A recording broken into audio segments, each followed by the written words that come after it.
धाराशिवमध्ये शिक्षकांच्या बदल्यांमध्ये मोठा घोटाळा झाला। 21 शिक्षकांची बनावट प्रमाणपत्राच्या आधारे बदली करण्यात आली आहे। 100 पेक्षा जास्त शिक्षकांनी घोटाळा केल्याचा खरतर आरोप होतोय। सुनावणीत 21 शिक्षक दोषी असल्याचा अहवाल देखील सादर करण्यात आलाय।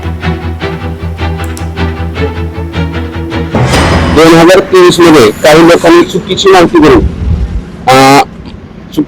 भरून आणि बनावट दिव्यांग प्रमाणपत्र घेऊन त्यांनी बदलीची सूट किंवा बदली घेतली आणि त्यामुळे त्यांच्या या बनवेगिरीमुळे माझ्यावर अन्याय झाला आणि मी पर्यायानं इतरत्र गैरसोयीच्या ठिकाणी गेले।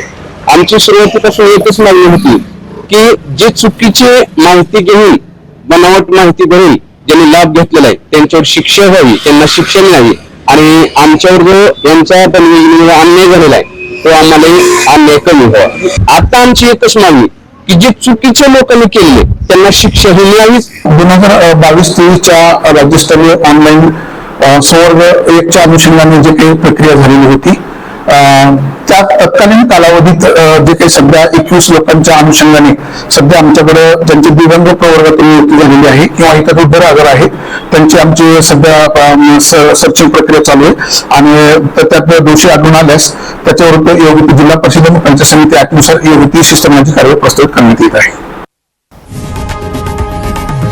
लोकशाही मराठी ऐका, पहा, जागरूक रहा।